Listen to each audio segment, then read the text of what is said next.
Last night, we looked at Good Friday.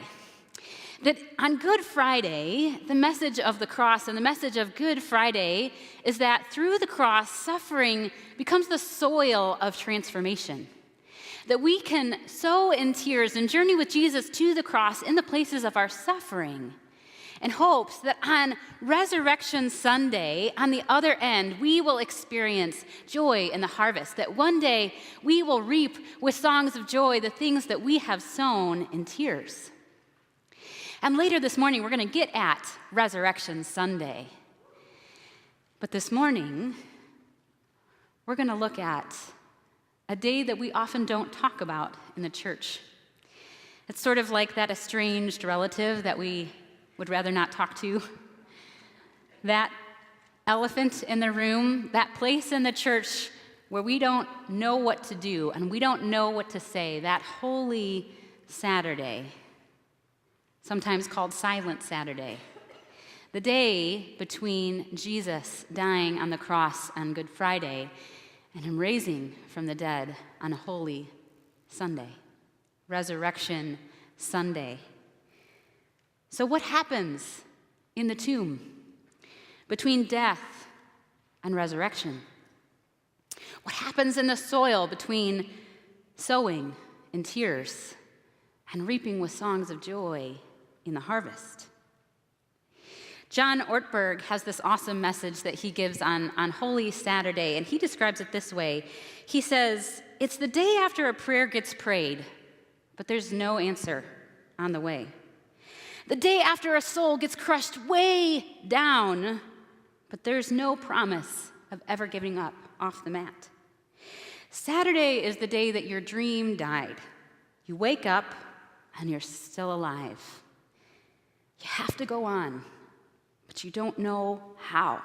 And worse, you don't know why. When your dream is buried in the grave, when your hopes of getting pregnant are met with that you are infertile and you have to live with that. It's after you've gotten the diagnosis, but before you've encountered your healing. It's after you realize that you have chronic pain and you have to then live with that pain. It's after several months of battling depression and you pray prayers of faith and you pray and you hope and you trust and you don't see an answer and it just keeps lingering on.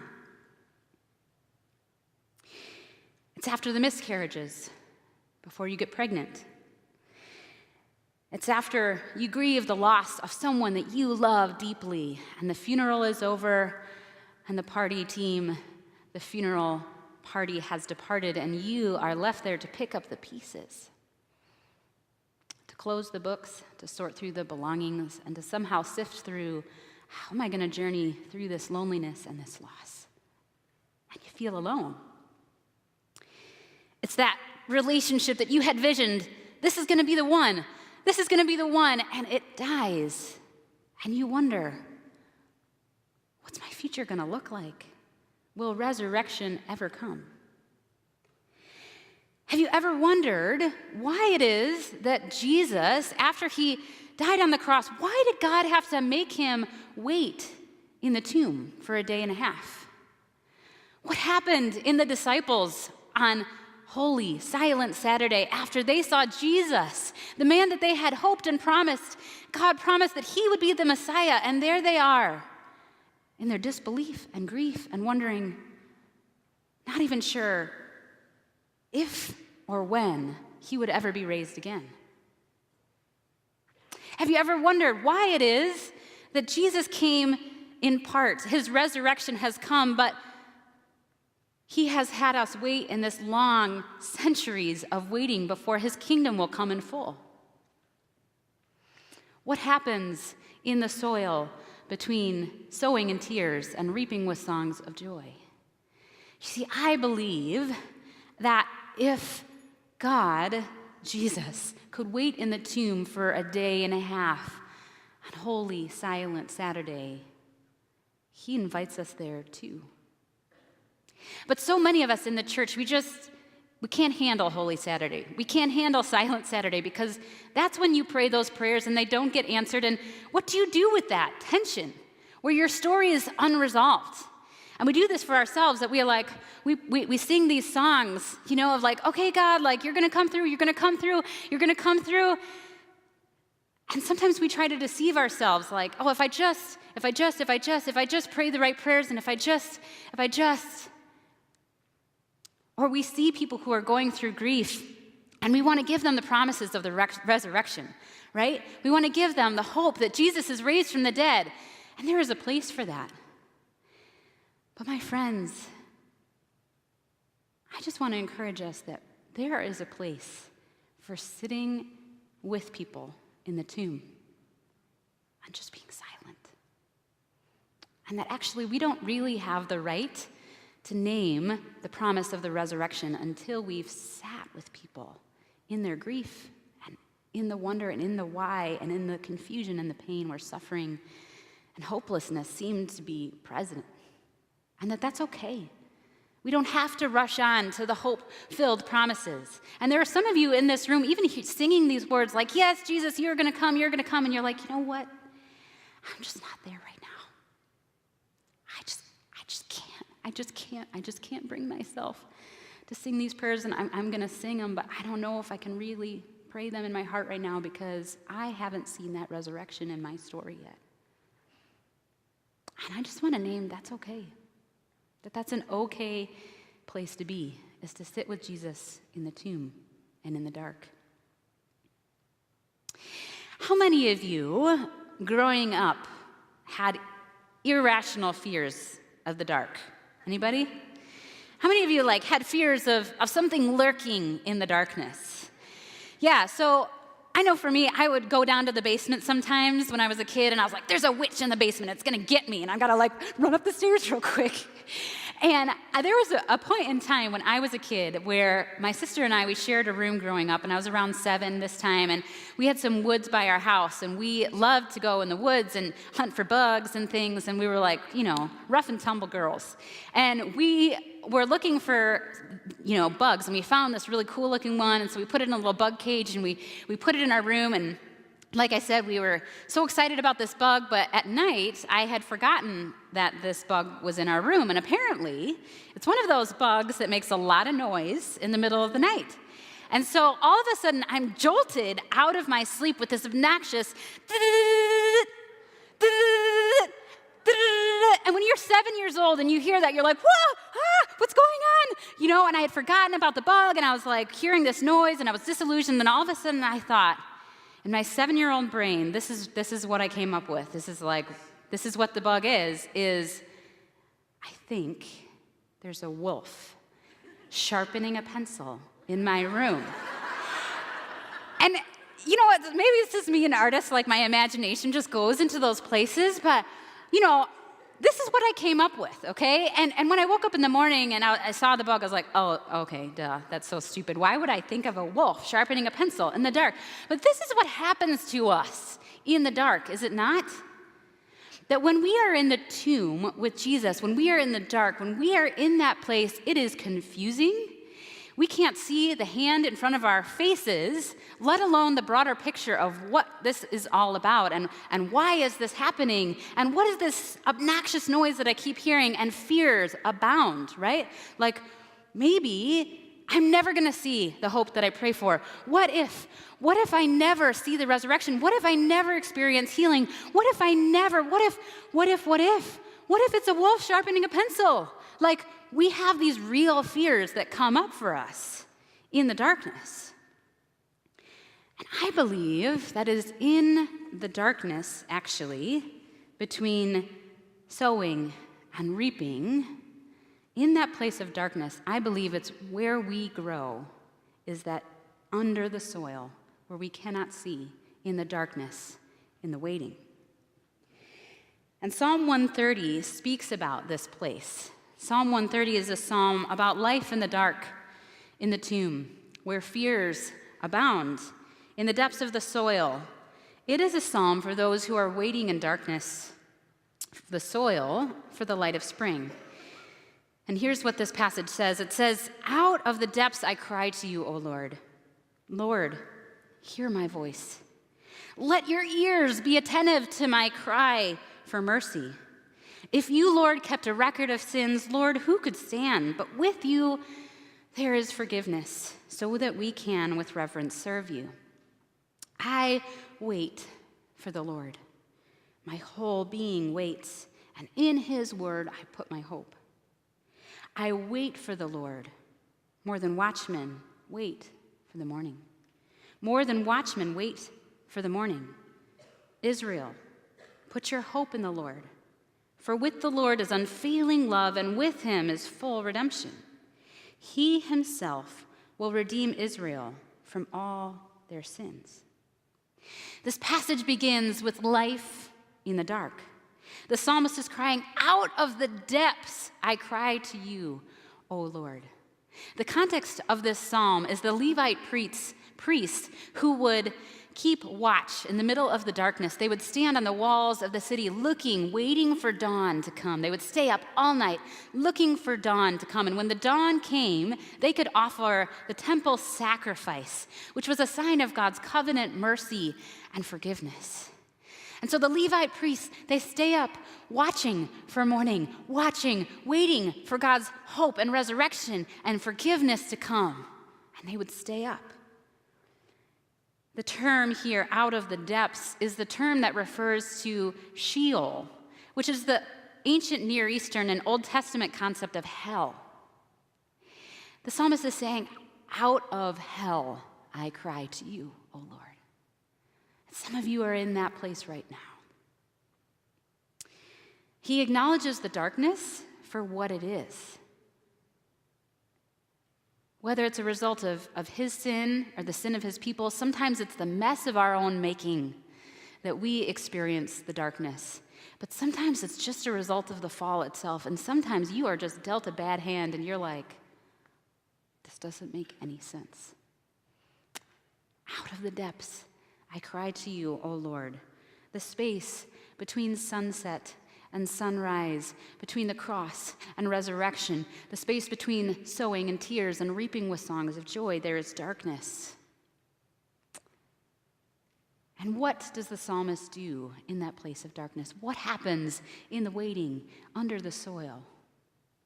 He petitions God because he knows who he is. He said, Lord, if you kept a record of sins, who could stand? But with you, there is forgiveness. And so I wait for you.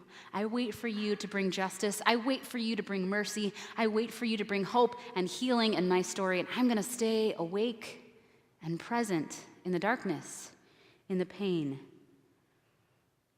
I wait for the Lord. My whole being waits. And in his word, I put my hope. I wait for the Lord more than watchmen wait for the morning.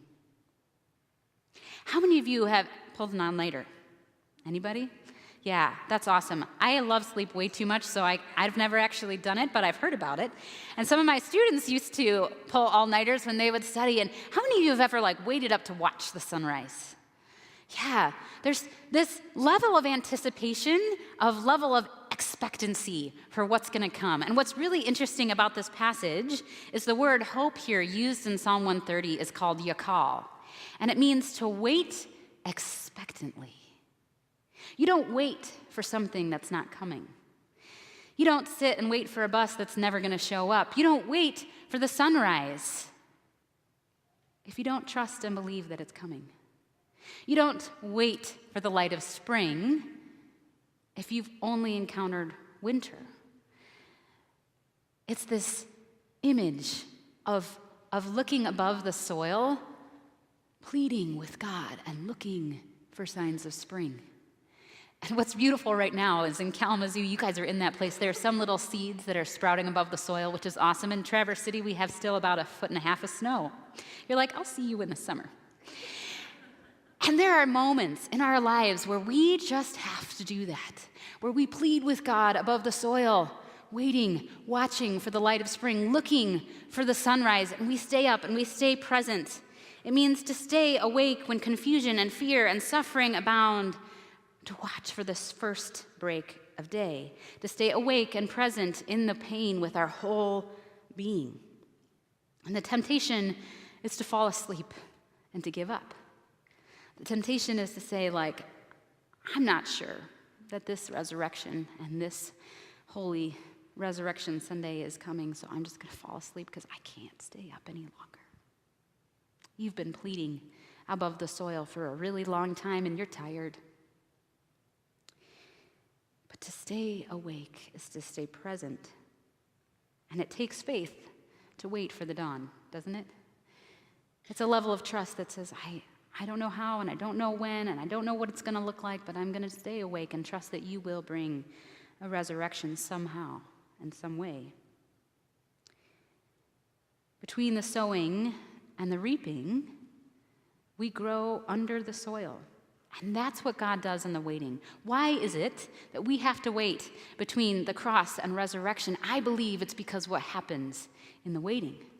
Under the soil, in the unseen places, when life around us just looks like a snowy landscape or a desert stream that was dried up, and all that we see around us is dead and lifeless, can we trust that under the soil, in the unseen places of our lives, in the spiritual realm, God is working behind the scenes and under the soil for His glory and for our good?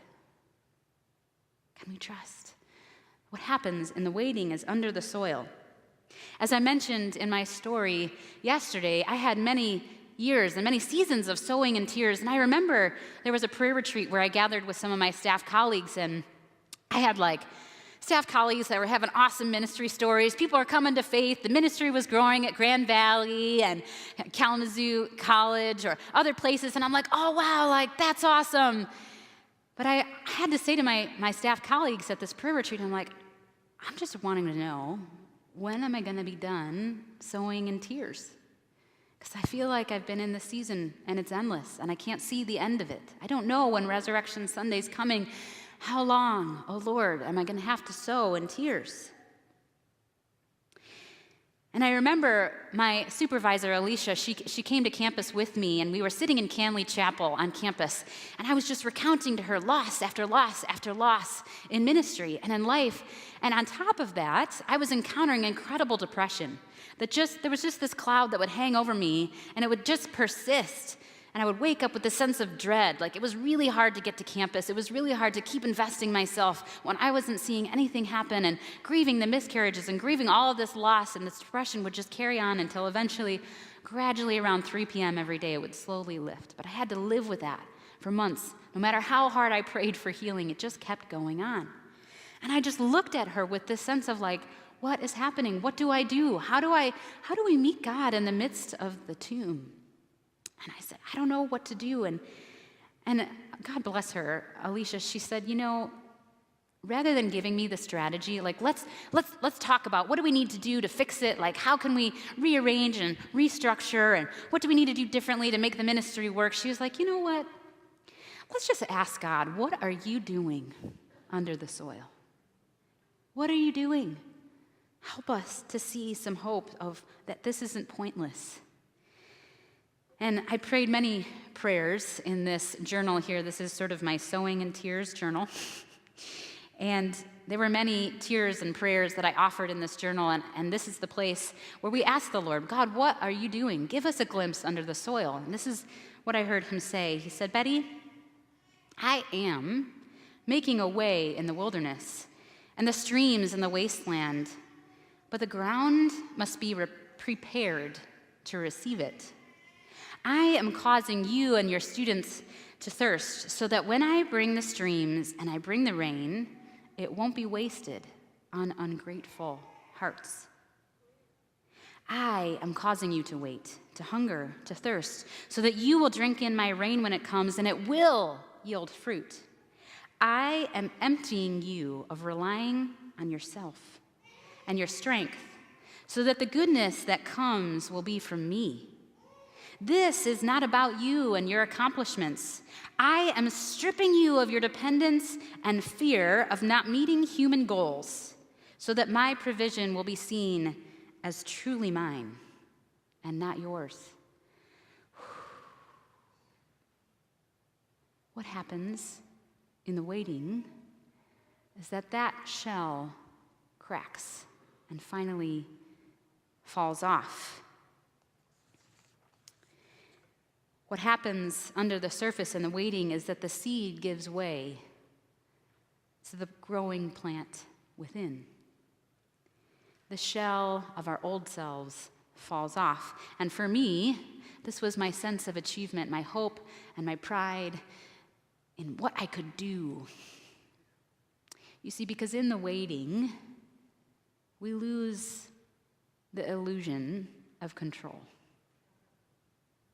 We lose the illusion that this has anything to do with how hard we work, or what we pray, or what we do, or the people around us, or the things that we cling to for hope. God strips us of all of that in the waiting. We're humbled into helplessness, where we finally realize that only God and His mercy is what makes things grow. We trade our self-dependence for God-dependence. I learned the hard truth that ministry doesn't rise or fall on my ability or my inability. I learned more deeply how to let go of trying to fix things and achieve my way out of a situation, and how feeble my attempts are at producing growth, and how desperately dependent I am on God to produce change. I was humbled to see, as 2 Corinthians 3 says, that no matter what our efforts, neither the one who plants nor the one who waters is anything, but only God who makes things grow. Only God can make things grow in every area of our lives. Going from the old creation, rooted and dependent on myself and clinging to my human efforts and strategy and structures and way of living, to surrender into a new creation.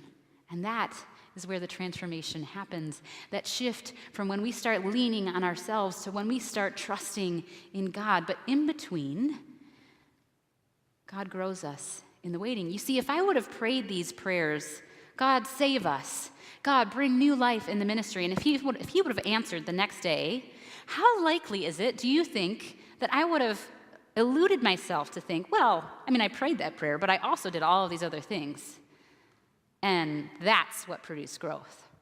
No. When you are humbled in the waiting, and all of the things that you try and all of the things that you cling to fall away, God is waiting for all of that to come crumbling to the ground before He says, now I will arise, and I will show you what the dawn really looks like when I bring it in only the way that I can. When I bring the resurrection and I get the glory. God is waiting for us in the waiting to let go.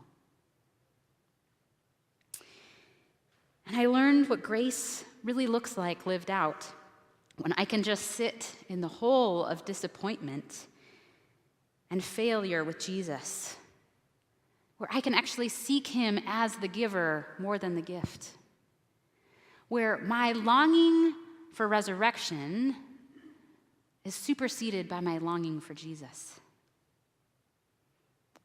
That Jesus is what we look for and we long for. And when our hearts start to long for Him more than what He gives, that is where change happens. When we become united with Christ and long for Him and petition Him and grow near to Him, and He tenderly meets us in that place, we become so united that when the resurrection happens, we experience that with Him. A relationship that is full and fruitful and rooted in who He is and what He can do. What happens in the waiting is that we grow our roots in search for water and search for light. Do you know that desert plants are plants that have the deepest roots?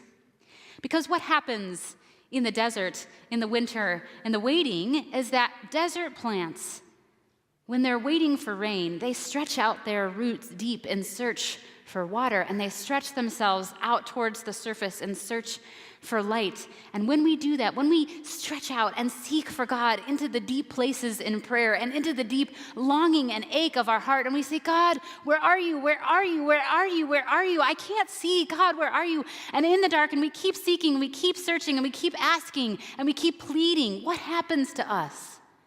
We grow our roots in the waiting. And when those desert plants grow those roots, when the resurrection finally comes, when the rain finally comes and they finally spring above the surface, they are more ready and more resilient to endure any kind of storm in the future. This stretching makes them more stable and more resilient, and this new word that I've been learning, they have more grit. Sometimes we just need to gain a little grit in the waiting, don't we? James says in James 1, "Consider it pure joy, my brothers and sisters, whenever you face trials of many kinds." Pure joy. Whenever you face trials of any kind, pure joy. Why? Because you know that the testing of your faith produces perseverance. Let perseverance finish its work, so that you may be mature and complete, not lacking anything. Let perseverance finish its work. How do we gain perseverance? Not by that resurrection coming right away, but by staying in it. It's what grows when you persist in faithfulness, regardless of the outcome. It's what takes root when you continue in obedience to God, even when everything around you is screaming that it's not worth the sacrifice. It's what's cultivated in the soil when you have waited and prayed and hoped for God to come through, when you don't see your prayers answered, but you pray them anyway. And you keep seeking Him and trusting Him. This is what grows: perseverance, character, patience, long-suffering, and even joy. You won't realize it until later, when the harvest finally does come, that you're a little stronger, a little more resilient, and a little more patient for the journey ahead. Let perseverance finish its work. And we can persevere in the waiting because we know that the dawn is coming. And this is what the psalmist says. He says, "Israel, put your hope, wait expectantly in the Lord, for with the Lord is unfailing love." Love that never gives up.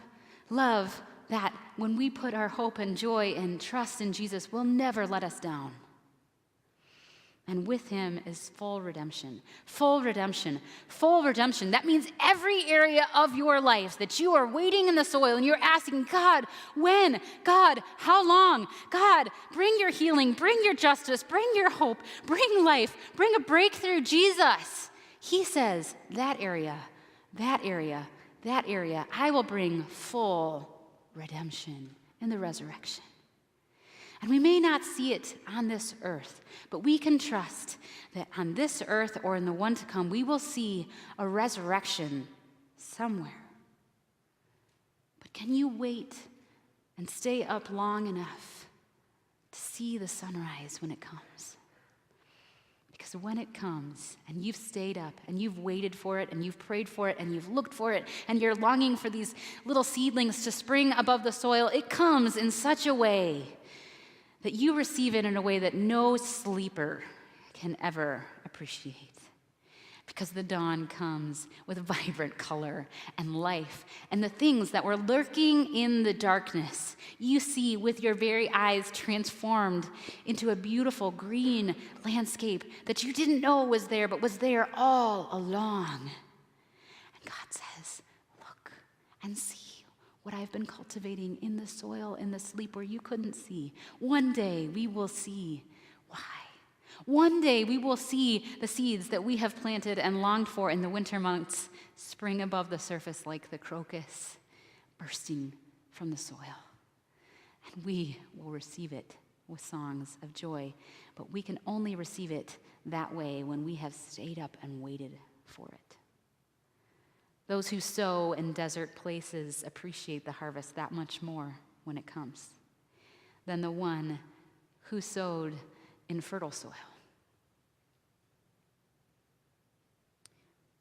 Israel, put your hope in the Lord, for with the Lord is full redemption. My encouragement to you is that whatever place you're in right now, and you're waiting and you're longing for God to come through, is to stay awake. Stay awake in the tomb. Stay present in the pain and keep looking for signs of spring. Because it's going to come somehow, some way, and someday, and it probably is going to take longer than you think it's going to or you want it to.